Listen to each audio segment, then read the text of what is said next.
Welcome to another episode of the Scottish Property Podcast. My name's Nick Ponte. I'm here with Stephen Clark, my co-host. How you doing, Stephen? Good, thanks, Nick. How are you? Yeah, brilliant. Thanks. We're getting serious today. We're talking about the hot topic of rent controls and government policies, etc.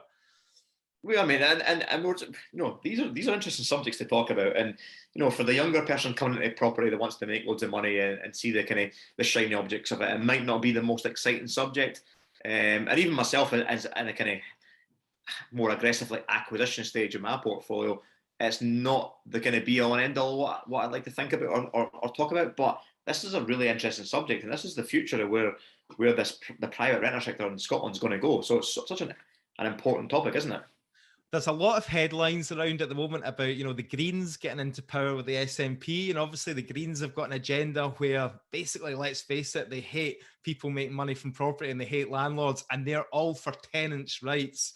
So this is where there's a huge grey area, because they've come out with the new policy as a joint government, and it's all stuff like, we will introduce rent controls, but they've not said how rent controls will work. So we thought we'd get John Blackwood on the show, who is the CEO of the Scottish Association of Landlords, who are the huge body of landlords who represent landlords across Scotland.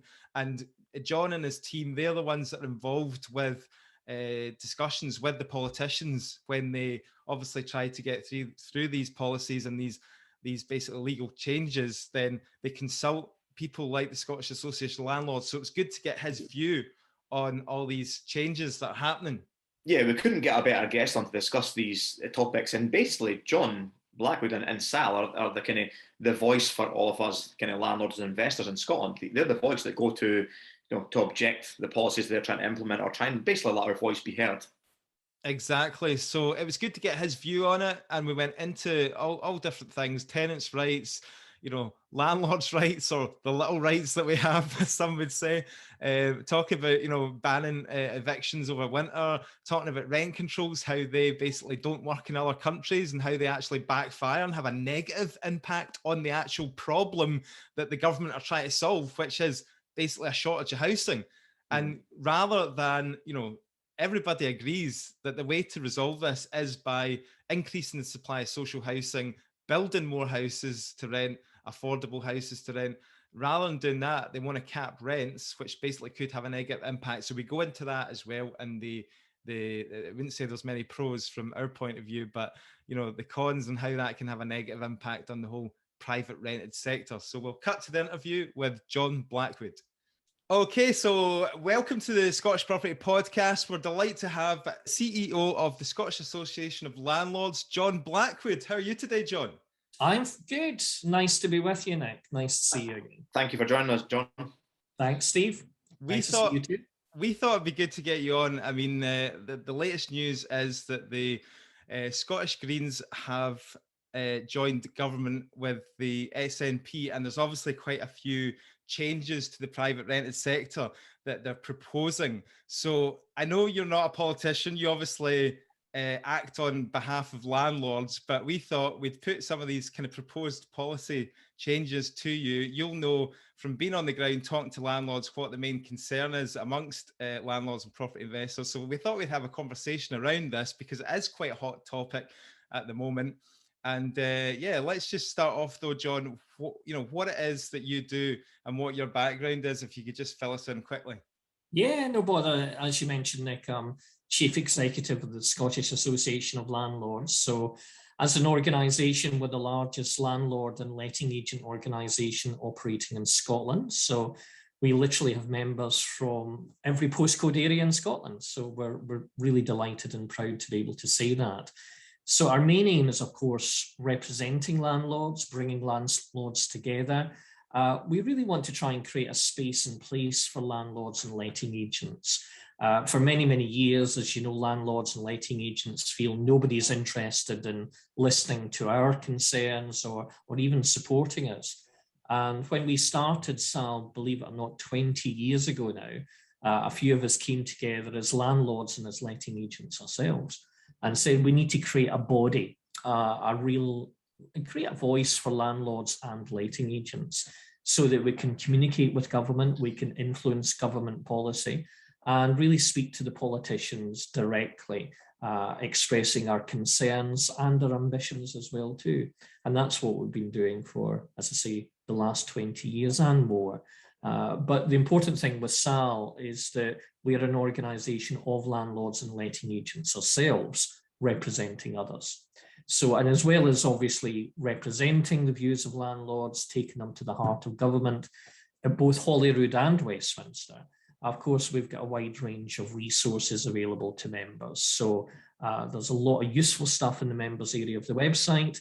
Obviously, it's exclusive to members, but really useful fact sheets. And we have a helpline, which is unlimited. So whenever a landlord or an agent has a problem, they can give us a call and we can talk them through the letting issues. So, and of course, we've got a wide range of training available through our sister organisation, Landlord Accreditation Scotland. So we've invested a lot into making sure that landlords and letting agents are well trained as well as supported. So that's largely what we do, and we need more members. So, you know, if you're out there thinking, okay, I'm not happy with how the politicians are reacting and what they plan for the future, then you need to join our voice. You need to become a member, and hopefully you'll see the wide range of benefits to that. Yeah, no, that's great. And both myself and Stephen are members as well. So I find it hugely useful. But I think it's probably fair to say that the last, 18 months, I think your phones have probably been ringing off the hook. There's been a lot of different changes and challenges. So certainly, obviously, COVID really caught us all out. And, you know, that seems as if we've been in that for years and years now. So just over 18 months. And, you know, I have to say at the beginning, I was really worried about how landlords would respond and the effect it would have on all of our businesses. And as a landlord and letting agent myself, you know, I understand those concerns. But I'm really pleased to say that landlords and agents have really stepped up to the mark and really worked with their tenants through very challenging times.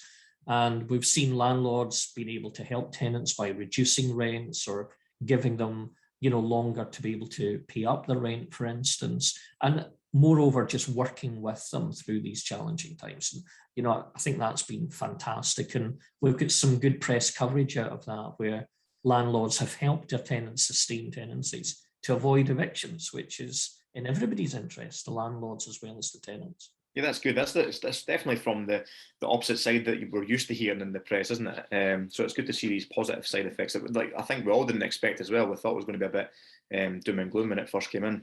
Exactly. You know, I'm sure every landlord, certainly I thought it myself. I thought, what tenant's going to be able to pay me rent and where am I going to be? I'm relying on that for my income, as many landlords are too. So yeah, it was a very difficult time for us all. But I'm pleased to say, you know, in our relationships with the government, we obviously raised our concerns to government, but we shared our good news stories and saying, well, actually, these are really positive stories that we want to get out there into the press, because we'll never hear bad stories about landlords and letting agents. What about those of us that take pride in providing a good service and do a good job? And the government took us up on that, and they spearheaded the campaign, which was about promoting exactly how landlords have worked well with their tenants over the last 18 months. And we got some good press coverage over the summer because of that, and details of that are on our website. We've got real testimonials from landlords and agents telling us exactly what they've done, which is, you know, it's heartening to hear and great news. So I want to bring you on to the current day, because like you say, you know, a lot of landlords have done a fantastic job over the last 18 months. You know, we've all kind of weathered this pandemic. We've been helping tenants, you know, and kind of like, maybe we haven't come out of this as bad as what we might have initially thought it was going to be. So occasionally, you know, we've got the odd case of, you know, bad rent arrears and people in financial bother. But I think on the whole, I think probably feedback has been not too bad in terms of the state of people's finances on a whole. But then obviously we're thinking, right, that's fine. We're kind of coming out of this pandemic now. Now we've been hit with this latest news that obviously the Scottish Greens have now partnered with the SNP as a kind of, I know they don't like to call it a coalition government, but kind of like they're both in government now.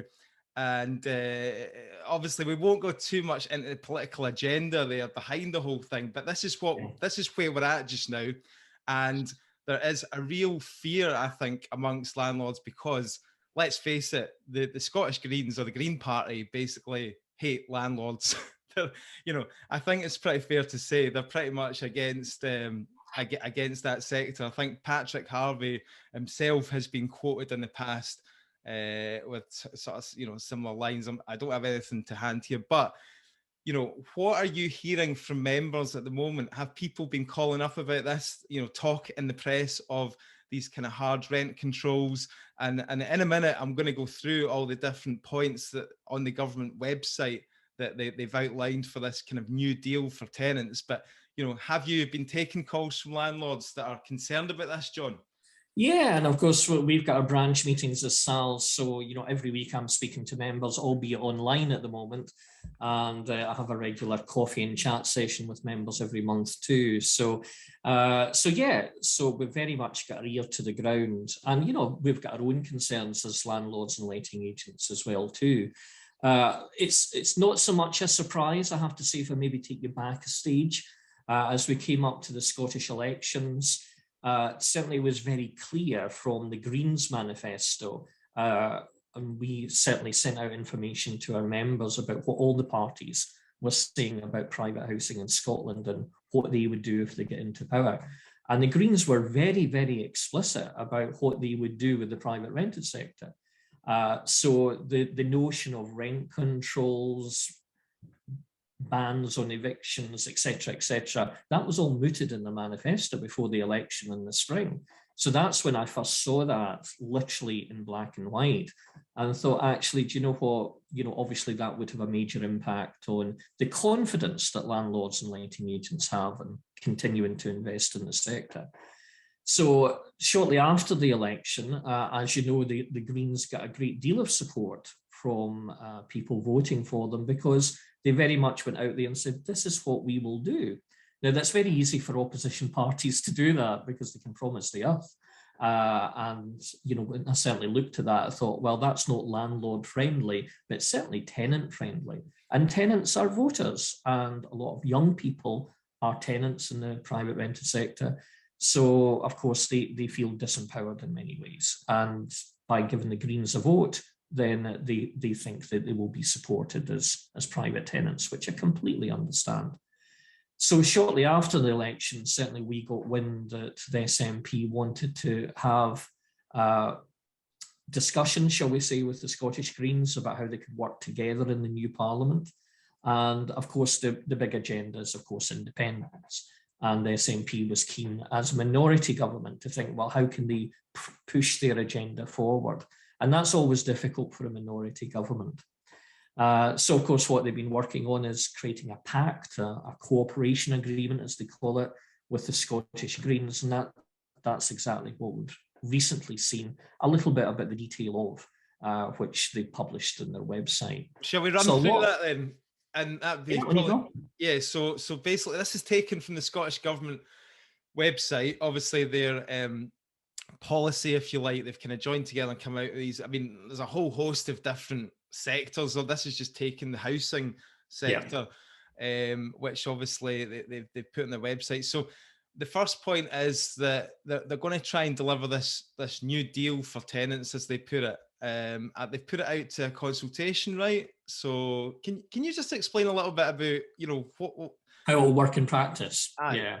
So this will take some time. This isn't going to happen overnight. It's not going to be thrust on us, although it might feel that way at the time. But the conversations have yet to be had, really. So all we have is the headline information that you're going to go through in a second. So, but the detail behind that, we don't know anything about yet. So the very next stage the government will go to, Patrick Harvey's been announced as the new minister, who, as well as other things, has got quite a wide-ranging portfolio, but will have a responsibility for tenants' rights, which says it all, I think, really. It's obviously about promoting the interests of tenants. And has there ever been a minister for tenants' rights in the past? No, and nor is there one for landlords' rights, which is quite what I would like to see, but of course that's another issue. So I think that says it all. And to be fair to Patrick Harvey, he set out his stall very clearly and said, this is what I'm going to do. And we told you before the election. So there's nothing new in that. but the details certainly is not there. So what's going to happen over the next few months is the Scottish Government's going to devise what they call the new private renter sector strategy. Now, that was always in the offing, so that's been planned for some time. So within that, we'll see some more detail over the next few months. It'll be published probably towards the end of the year.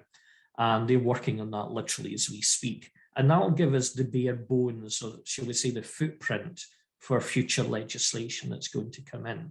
So that'll talk about rent controls, potential bans on eviction. You know, what does that mean?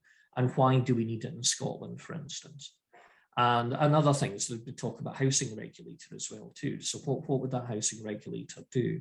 So the strategy is really looking at what the role the PRS will be providing in the future. And I think that's a good thing. We do need a strategy for the private sector, and look forward to being involved in those discussions as well. How do you get involved with these things? Do they invite you to have some sort of talks, or do you just have to, are you just involved in the consultation like any other kind of member of the public? No, we were involved from already. I've had a few meetings with the Scottish Government, the Cabinet Secretary, who Patrick Harvey will be responsible to, who has responsibility overall for housing. I had a meeting with her a couple of weeks ago. So we've got very close dialogue there, especially with civil servants, as other stakeholder groups representing tenants have as well too. So we're very much there in the very early discussion stages. So often what might happen is the Scottish Government will come to us and say, we're thinking of doing this. What do you feel about it? Obviously, we might not be happy, or we might think, you know, actually, it's not a bad idea, but here's how we can make it that suits everybody, landlords and tenants alike. And that's what we've done for years and years. So we will still have those discussions. And then ministers might approach us direct and say, this is what I'm thinking, this is my policy agenda. How would you work with us on this, if at all? And obviously, we will have opposing ideas on some of these things. So the strategy is the first thing. And then from that, we'll get an idea, say towards the end of the year, some of the detail. And then beyond that, what the government's already said is that it's going to have a new housing bill, which will be laid within the next 18 months, really, to 2 years. So we're already a couple of years down the line here. And within that, of course, will be the exact detail of any new legislation and all of the things you're going to be talking about. Yeah. But before that, there's consultations. So, and we're involved in those consultations. Then there'll be the draft bill before the bill's actually produced. So there's quite a lot of stages to go through yet. And in what they published, they're saying if there's any rent controls, then we're talking about 2025 before they would be effective. So there's a few years to go yet. So a lot of discussing, a lot of arguing, I would imagine, as well too, and lobbying. But you know, that's our job, and that's what we'll do for our members. Right, it's interesting what you say about obviously the oh, hang on a sec.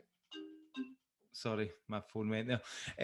It's interesting what you say about obviously Patrick Harvey getting the title of you know, Minister for Tenant Rights and all that. And you said, well, there's not a Minister for Landlords' Rights. You know, I think this is the kind of thing, isn't it? Because people kind of might not understand that any political party that starts campaigning for landlords or starts, you know, they're not going to get votes, are they? Nobody. Well, you fit it in the head there, Nick. And I always say that to landlords. I said, you know, who's going to support a landlord? You know, that's a political suicide for many politicians. So even the Tories in the UK government don't do that, you know. So I think the odds are stacked against us. I think that's kind of what we need to exactly realize.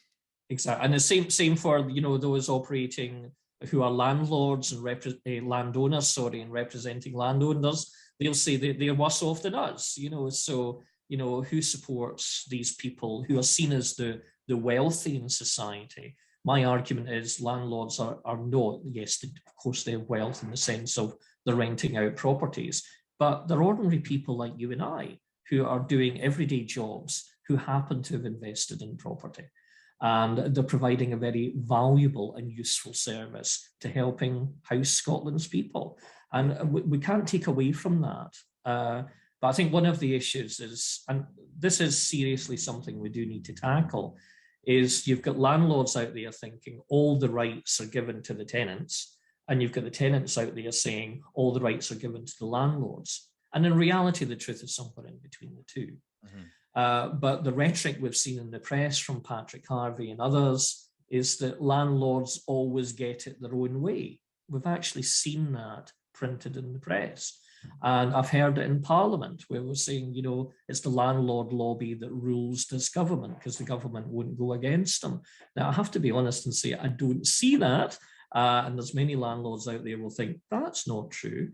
But that's what's portrayed in the press, and that's what some politicians say. So they say that, of course, we need to redress that balance. We need to think about the rights of the tenants. And I know tenants out there do feel that the law doesn't protect them. And remember, it is their home, and they're feeling potentially insecure within their home.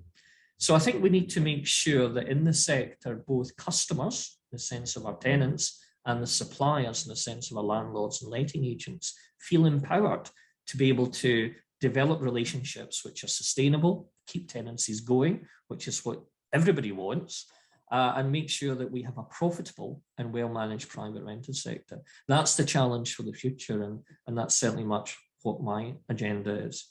But when Patrick Harvey puts in the press, statements like broad brush statements about an exploitative private rented sector where landlords are sitting on their wealth, I don't think that's useful rhetoric. And I think we need to really have serious discussions about the future role that the private rented sector is going to play in Scotland. Because it's not going to go away, despite some politicians wanting it to. It will always be there. And it really can't go away with the housing shortage that we've got. And, and surely that's a really good political agenda to solve the housing crisis. And if they curb this sector, that's only going to be to the detriment. We need a private rented sector, and there will always be one. The issue for us as landlords and letting agents is, what does that mean for us? What role will we play in that in the future? Arguably, we know that the private rented sector has more than doubled in the last 10 to 15 years and probably still continuing to grow. There's certainly signs of that. Is that too much? Is the sector too big? I think there's serious questions we need to have about that, and discussions we need to have. And as I say, what role does it play? It's no longer the sector of choice for people to live in. It's the sector of necessity, because there's nowhere else for renters to find accommodation other than the private rented sector. So a way of solving all of that is increased social housing, affordable social housing. And I think everybody agrees with that, but that's not going to happen overnight. No. And it's how do we get from where we are now to where the politicians feel we should be, and what role do we play in the interim period? Okay, so let's just go back to the points that they're making then, and we'll try and skim through these because we've got limited time. But let's just see the points that they're talking about in their new policy. So, create a new housing regulator for the private rented sector to improve standards and enforce tenant rights. So I think all landlords will want to improve the standards. Yeah, I don't think you'd get many people that argue against that. Just going on to the next one, because eventually I want to get a little bit of time to talk about rent controls, which are the big topic, but enhance tenants' rights, including through greater restrictions on evictions over winter, providing additional security for tenants. So let's just talk about evictions quickly. So when they say, there's various different degrees of, chat about evictions, to prolonging the kind of notice periods, which they've done over COVID, haven't they? Do you know what I mean? So at the moment, I think most of the grounds for eviction through the PRT are sitting at a 6-month notice period. Yeah. And obviously they extended that through to March 22. March 22 with a potential further extension to September 22. So depending on how we go with COVID. So these are emergency provisions. So it could be with us for another year. Yeah, and obviously there's a bit of fear that they will just never put it back to the way it was. Yeah. And that could happen. Well, just on that, Nick, it's certainly, yes, the discussion is, or will be around, what rights will they have to continue to stay in the property, and why should landlords be allowed to evict and under what circumstances? when the Scottish Government introduced the private residential tenancy, the new tenancy that we're operating under now, so way back 2015-16, when we had those initial discussions, ministers in early chats with us said, listen, John, there's one thing which is non-negotiable here, and that is that we want security of tenure for tenants in the private rented sector. So there's no end date on tenancies. Now, that was the initial discussion they had, and they were sounding me out about that. And I said, well, actually, do you know what? Landlords want tenants to stay a long time. We quite like that idea. It's continuity of rental, and you build longer and lasting relationships with tenants. The principle of that is not a problem. The issue is we need to feel secure as landlords that if things go wrong, we can repossess our properties. So that's when we came to the grounds for repossession. We had more grounds put in there than existed before. We lobbied for that successfully. And we made sure that there was mandatory grounds. We made sure the rent arrears ground was better than it was previously. So those were what they called the safeguards they were offering private landlords in return for security of tenure. And I think that was a fair trading point there. Now, the issue that we've got now is if we revisit that conversation, then it's been made perfectly clear that some of those safeguards will be eroded. They already are, as you say, during COVID. Will that become a permanent issue? And then that leads us on to the conversation, well, why? What's the justification for that? And what's the unintended consequences? Because quite frankly, some landlords will say, well, the risk there is too much. I can't afford to be in the sector anymore. I'm going to sell up and get out of the sector. Some politicians might not worry about that, but I think they should if it means there's going to be a reduction in supply of housing in the private sector. The thing that annoys me is you always see in the press and stuff like that, you know, like they want to kind of combat homelessness and, you know, they want to stop illegal evictions. I mean, everybody that I talk to, okay, you'll get the occasional bad apple, right, landlords, but everyone I speak to, nobody wants to evict a tenant. It's costly. We're in this to make money as well as providing good quality homes. If we have to evict a tenant, that is going to be a financial loss to us as landlords.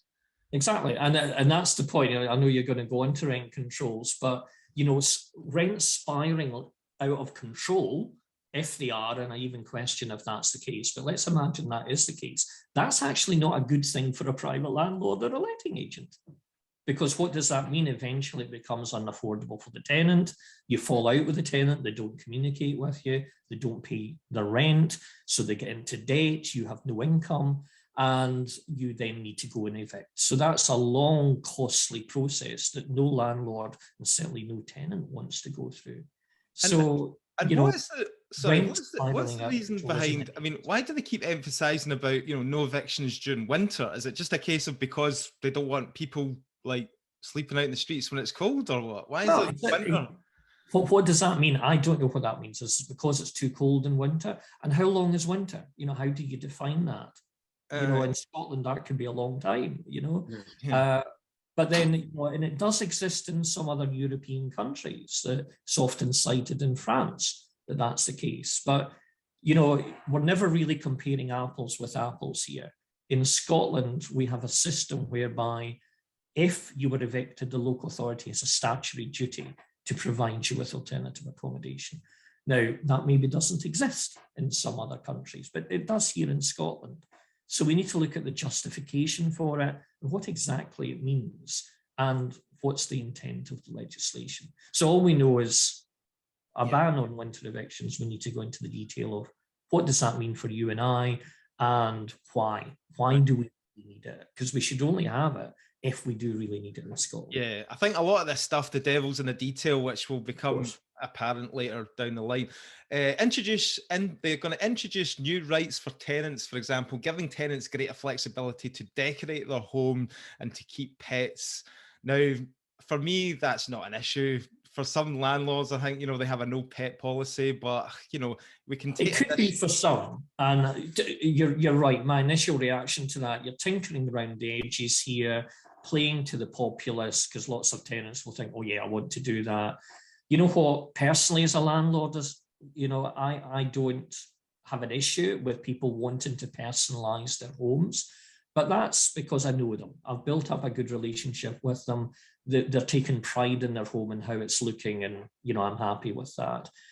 Many landlords will have an issue with somebody just moving into a property and then just wanting to paint it whichever color they want, and that could have a knock-on effect at the end of the tenancy when they move out. Landlords get a big cost there to redecorate that property. I was wondering if it could be something, I know, like a dilapidation cost, like for commercial property, where you leave the property how you find it. Exactly. I think there's ways of dealing with it. As I say, I don't think that's insurmountable. Higher deposits possibly as well. Exactly. Yeah. Same with the pets. I'm pet friendly myself as a landlord.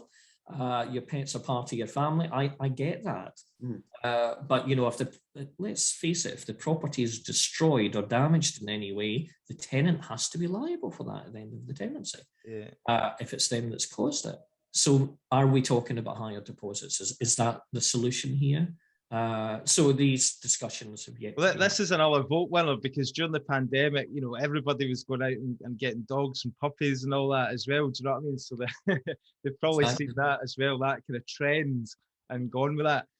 Right, okay, let's get on to rent controls, because this is the one where all landlords are kind of sweating buckets over, and they're stressing, and they're, at the end of the day, it is a business to a lot of people. Obviously, you get people that become, accidental landlords, but for a lot of us who are professional property investors, and I think that's the kind of way that it's going now, people building portfolios, running it through limited companies, all the rest of it.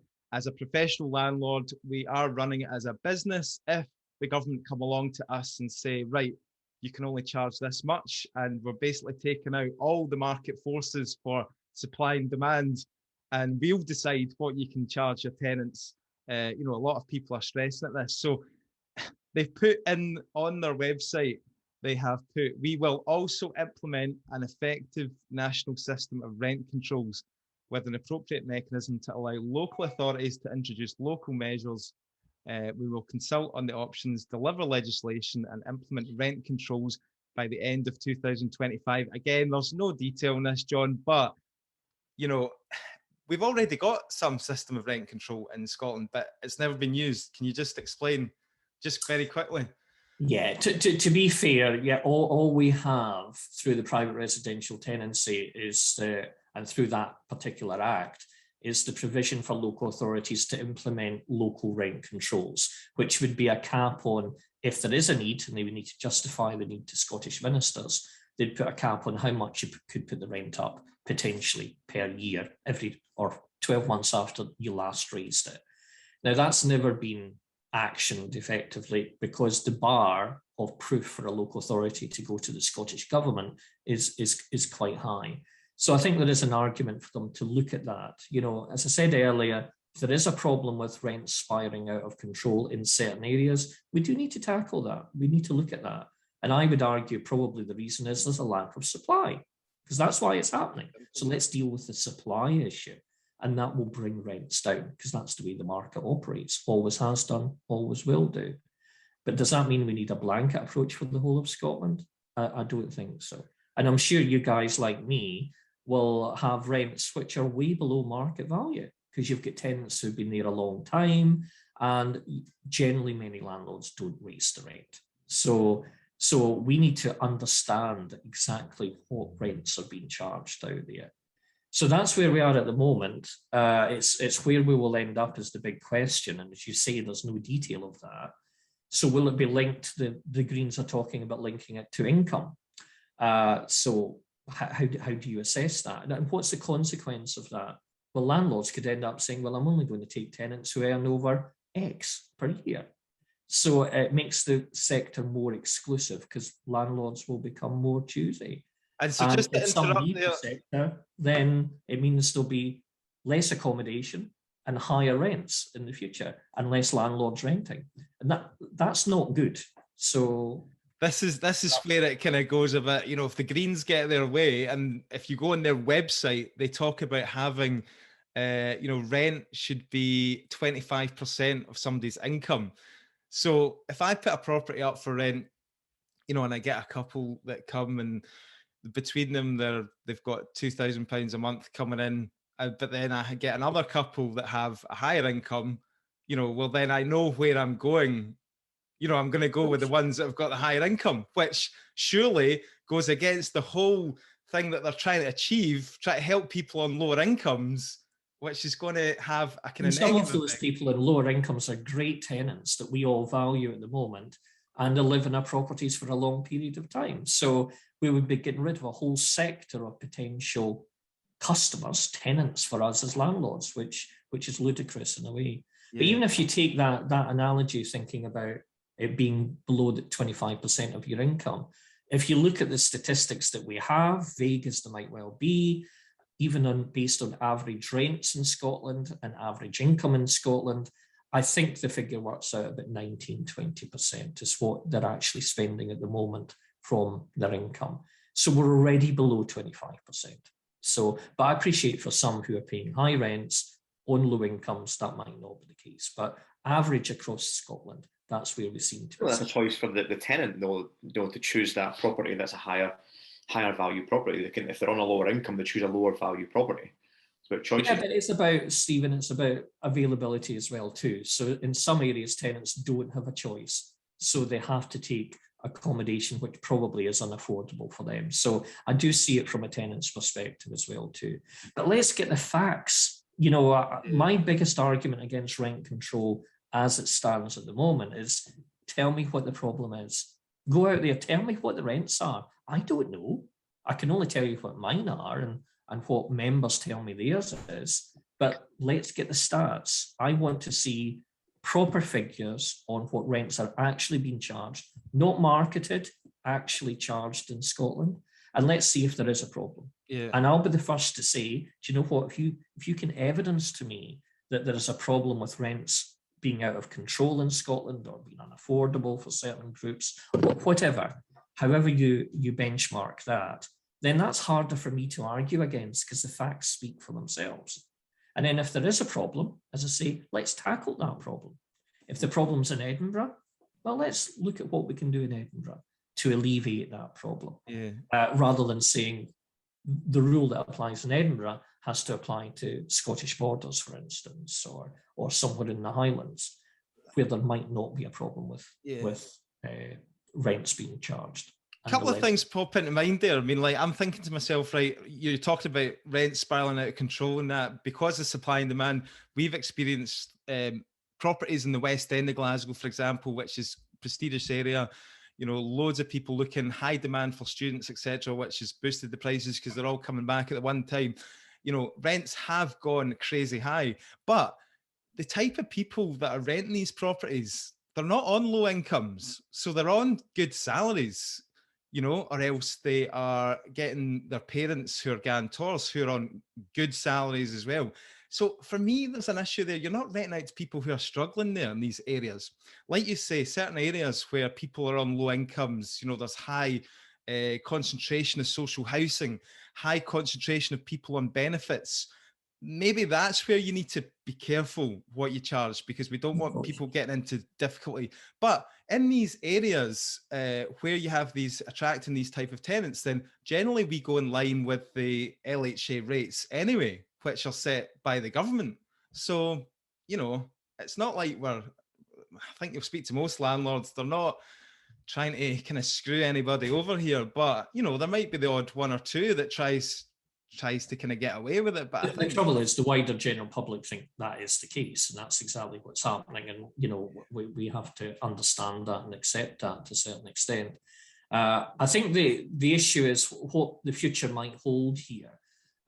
You will get some landlords who will choose that think maybe can't afford to stay in the marketplace and continue to be a landlord, or I can't be bothered with it because of changes in legislation, or I just feel it's too risky for me. That's another aspect as well too. But then you're going to be left with landlords who, quite frankly, are rich enough to weather the storm and keep going with it, and they will be letting to tenants who are rich enough to pay the rents that they're charging. So it's going to become a more exclusive marketplace. Now, the market at the top end of the private rented sector works really well because those tenants can afford the rents, and they can afford to say if the standard of service or the quality of accommodation isn't good enough, they just say to the landlord, I'm off. I'll get something else that I feel is worthy of paying. And that's fine for those who are economically mobile enough to afford that and can make those decisions. And landlords will come up to that challenge and deliver the service that people are prepared to pay. The issue is, as you say, the lower end of the market, where they can't afford to move on. What's going to happen to those people? And when it comes to landlords, I always say when I'm speaking to politicians and policymakers that, do you know what? You have to see the landlord as an investor, because that's exactly what they are. But they're actually reluctant investors. They're cautious investors. That's why they've invested in property and not put all their money in the stock market or whatever, which of course can be volatile. At the end of the day, we might think that, do you know what, at least investing in bricks and mortar, we're going to at least get our money back, if not more, in the long run. So that's how we tend to see it as landlords. We're in it for the long game. But the more difficult you make that for them in the interim, where they feel, do you know what, it's risky, I might not be able to sell the property, get the tenant out, or this is just too much hassle, I don't know what I'm doing, I can't keep up with all the legislation changes, I'm just going to get out. And that might not be a bad thing in some sectors, but it is in ours, because some of those landlords are actually some of the best that we have. Yeah. They maybe just rent 1 or 2 properties, but they built up good relationships with their tenants, and they value the service that they are giving, and the tenants have value the service they're getting. Yeah. And I think it'd be a shame to get rid of those landlords with small portfolios in favor of those who can afford to build huge portfolios. Yeah, and that's where it could, like you say there, it could easily backfire on them if they come in too hard with this, because I've read also in other countries where they've tried this, like I think it was Germany, Sweden, possibly, that, you know, it created this shortage. Again, Sweden's a good example. You know, in Sweden they have rent controls, severe rent controls there, where the tenants' union negotiate the rents, but it means there's fewer accommodation available, so the less landlords are interested in investing in the sector, but you have huge waiting lists for housing. So there's such a housing shortage. So again, that's not good. But we're never really comparing, you know, the political climate in all these different countries is different. Taxation is different. You're never comparing like with like.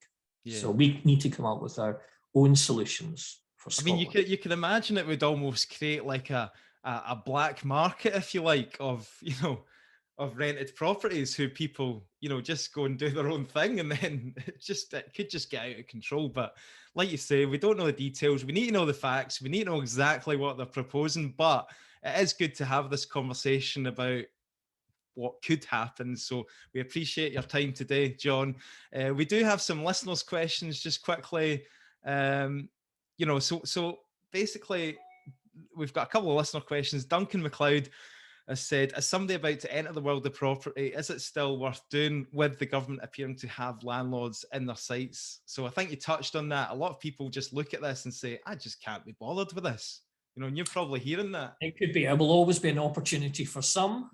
We have it in the stock market where, you know, companies, that their cost price of their shares fluctuates, and that makes some investors feel nervous. They sell up, they get out of the sector. Others stick with it, and they become long-term investors, and they reap the rewards from that. And something very similar will happen in the private rented sector. Some people will leave, people will always come in, and people will build their portfolios that you alluded to earlier. But I think they'll look at their investment differently. They'll probably be much, much more risk averse. They'll be thinking about, do you know what, I don't want to have heavy borrowing here because times might get tough. So how can I weather that storm? And hopefully they've got money behind them to be able to support them in doing that. So we'll see a different type of landlord, I think. But there will always be new people coming into the sector. And, you know, certainly I'm still going to be here, but my attitude towards investment in the future will probably change. But that happens in all marketplaces. What happened, just quickly, to the bill that was going, I think it was before COVID hit, with I think it was Pauline McNeill instigated the whole thing, where there was a talk of a rent control policy, and it was going through Parliament. I'm pretty sure it was at the early stages, and for me that seemed like, you know, it seemed okay, because they were talking about you were able to set the rent after, if you ended a tenancy and you were starting from fresh, then you could still set the rent, and then rent increases during the tenancy were only going to be in line with the CPI inflation rates plus 1% or something. Has that all been kind of scrapped or what? Well, it has at the moment. Basically, what happened is they ran out of parliamentary time to deal with that bill. And that's what happens with them. There was quite a few bills. If you can imagine, there's only so many they can deal with before the election. And if they're not put to Parliament or going through the whole stage of the parliamentary process, then they effectively fall. And that would be for a new Parliament to pick up again. So, but as you know, the climate is now that the Greens, in partnership with SNP, are very much taking part of what was in Pauline's bill forward. So it's not gone. Some of these ideas will be resurrected in the new housing bill. So it's very much a policy agenda that's here to stay. So we'll be revisiting all those debates that we had before the last election. Okay, great stuff. And what will you be doing, John, and your association, Scottish Association of Landlords, to be fighting for landlords to get a better deal for landlords? Well, it's a tall task, and I have to say I get grayer. I'm getting bolder actually as well, let alone grayer these days. So it's a tough time, and I think we have to be realistic about that the politicians are really being very clear and saying, what, whether you like this or not, we're going to do it. And we need to make sure that our voice is heard, albeit that some of these, to be fair, policy decisions have already been made, and they believe the electorate's behind them on that. So, but what we have to do, and we do this closely with civil servants as well as the politicians, to say that this sector needs to survive. Why does it need to survive? Because you need people to live somewhere, and there's not enough social housing, and not everybody can afford to buy their own home. So where else are they going to go? They're going to go to the private rented sector. So we need to carve out a new role, I think, for the private rented sector in the future. So they can't discard us. Some of them might want to and get rid of us all, but that ain't going to happen. And I think the realists in government, and certainly the ministers around that cabinet table, are perfectly aware of that.